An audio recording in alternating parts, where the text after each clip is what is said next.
বিজয়ীর কাছে পরাজিতরা নিরাপদ থাকলে বিজয়ের আনন্দ মহিমান্বিত। পত্রিকায় আবারও রাজনৈতিক কার্টুন দেখতে চেয়েছেন বিএনপির ভারপ্রাপ্ত চেয়ারম্যান তারেক রহমান। এ নিয়ে রোববার সামাজিক যোগাযোগ মাধ্যম ফেসবুকে তার ভেরিফাইড পেজ থেকে একটি পোস্টও শেয়ার করেছেন তিনি। সেখানে দেখা যায় নিজেকে নেতিবাচক চরিত্র হিসেবে তুলে ধরা সেই কার্টুন নিজেই শেয়ার করেছেন। গত ৭ আগস্ট কার্টুনিস্ট মেহেদী ফারুকের আঁকা কার্টুন রোববার নিজের ভেরিফাইড ফেসবুকে শেয়ার করেন লন্ডনে অবস্থানরত তারেক রহমান। তাকে নিয়ে নেতিবাচক কার্টুন বানানো হলেও তিনি এর প্রশংসা করেছেন।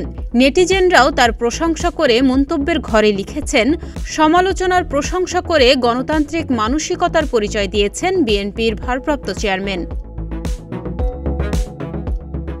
তারেক রহমান এ কার্টুন শেয়ার করে লিখেছেন, আমি গভীরভাবে আনন্দিত যে বাংলাদেশে রাজনৈতিক কার্টুন আঁকার স্বাধীনতা পুনরুদ্ধার হয়েছে।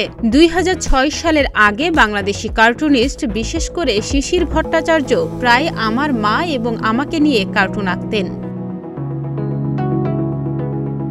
পোস্টে তারেক রহমান আরও যুক্ত করেন, যাই হোক, গত ১৫ বছরে কার্টুনিস্ট আহমেদ কবির কিশোরকে জোরপূর্বক গুমের শিকার হতে দেখেছি।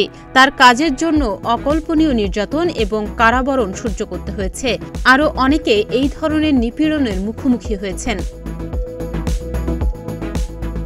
পোস্টে তিনি আরও লেখেন, শিশির ভট্টাচার্য অবশেষে কার্টুন তৈরি করা বন্ধ করে দেন।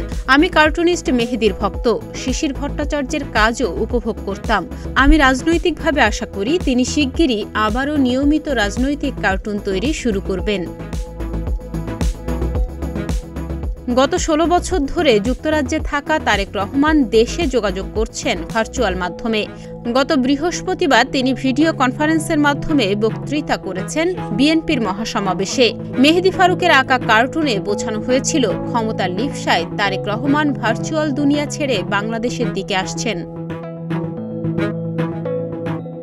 ডেস্ক রিপোর্ট, প্রতিদিনের বাংলাদেশ।